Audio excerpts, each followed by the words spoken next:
மனுஷன் அனுபவத்தில் பேசிங்கிறேன்.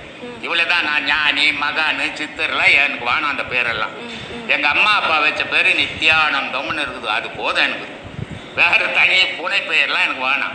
சுவாமி, இப்போ கடவுள் மந்திரத்துக்குள்ள அடக்கம், மந்திரம் பிராமணர்களுக்குள்ள அடக்கம் அப்படிங்கிறதுனால பிராமணர்கள் உயர்ந்தவர்கள் அப்படின்னு எடுத்துக்கொள்ளலாமா? எல்லா மனுஷனும் அம்மா வயதுலேருந்து பிறந்தவன் தான். எவனும் உயர்ந்தவன் இல்லை, எவனும் தாழ்ந்தவன் இல்லை. கடவுள் எந்த மந்திரத்துக்கும் எவன் மந்திரத்துக்கும் கட்டுப்பட மாட்டார். இவன் மனம் கட்டுப்படும்.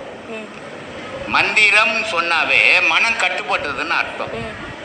இந்த மனம் கட்டுப்பட்டவன் எதுனா சொன்னா பலிக்கும், மனம் கட்டுப்படாதவன் சொன்னா பலிக்காது. ஏன்னா சினிமாவில எல்லாம் மந்திரம் சொல்ல விட்டலாச்சாரு படம் பார்த்துக்கிறீங்க, நிறைய ஒரே மந்திர ஜாலமா தான் இருக்கும். அதனால ஒரு மந்திரவாதியா படம் அந்த மாதிரி சினிமாவில் சொல்றதுலாம் நடக்காது. ஆனா நிஜத்துல அவன் ஒரு பொருளையே 1 கோடி வாட்டி சொல்றான். சொல்லும் போது அவனுக்கு ஒரு சக்தி பிறகுது. அந்த சக்தியால் அவன் மனம் கட்டுப்பட்டது. அவன் மனம் கட்டுப்படும் போது அடுத்தவனுக்கு சொன்னா பலிக்கும். ஆனா கடவுள் எவன் மந்திரத்தும் கட்டுப்பட்டவர் இல்லை. மந்திரம் சொன்னவன் இங்கே தானே உட்காந்துக்கணும்.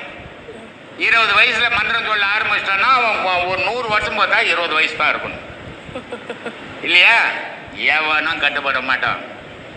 இறப்பு பிறப்பு இல்லாதது இறைவன். அது மட்டும்தான் உலகமே கட்டுப்பட்டதை தவிர அதுக்கு கடவுள் எதுக்கும் எவனுக்கும் கட்டுப்பட்டவல்ல. பிராமணனுக்கு ஒன்று, பிராமண பையன் பிராமண வீட்டில் பிறந்துட்டான்.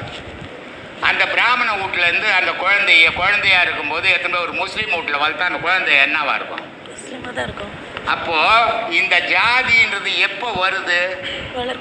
வளர்ப்புல வருது, பிறப்புல கிடையாது. நீ பிறப்பை பாரு, வளர்ப்பை பார்க்காத.